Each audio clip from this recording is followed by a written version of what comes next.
Making it to the playoffs in any league is a very difficult thing to do. Winning a playoff series, even harder. But this past weekend, the Evansville Thunderbolts took down the top team in the league in the Birmingham Bulls. And now they'll face the Peoria Rivermen, a rivalry that was quite one-sided this season, being so the Bolts won just 5 of 14 matchups. But the funny thing about the playoffs is that it's a whole new season, and that means a clean slate for every team.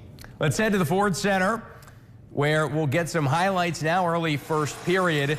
Rivermen on the break, up the boards, and across to Jordan Ernst. He would put it away on the doorstep. Peoria breaking the ice. A few minutes later, Alex Hageman in on goal, between the legs attempt, checked away by Scott Curtin, the defenseman.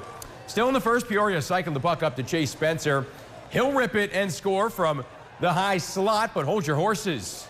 Goalie interference ruled, and it's wiped off, but it doesn't really matter because in the second period, Cale List from the point shoots and scores through traffic. It's now 2-0, and a bit later, Mike Gillette cruises into the zone, toe drags around Cole Cece, and his teammate Tristan Trudell taps it home. Thunderbolts score twice, but you have to score more than they allow.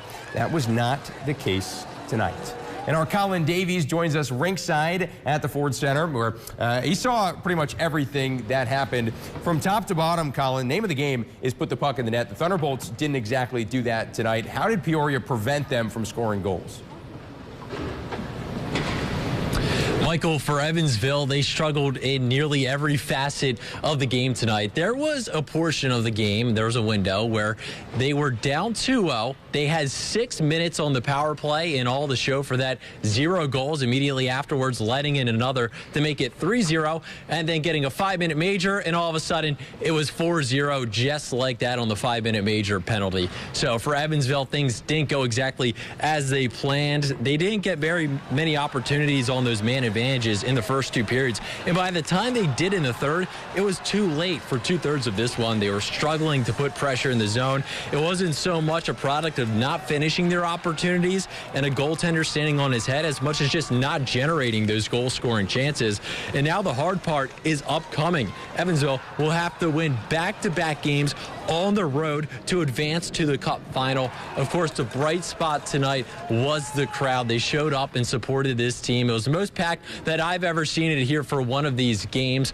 They'll hope that there can be one more home game right back here if the Thunderbolts can win back-to-back games and get a game here for the Cup final. They'll have to survive this weekend, though. We'll see if they can. Reporting from the Ford Center, I'm Colin Davies, Eyewitness News. Back to you. Yeah, Colin, looked like it was as packed as ever for a Thunderbolts game, which is good, hopefully, for the future. All right, some news.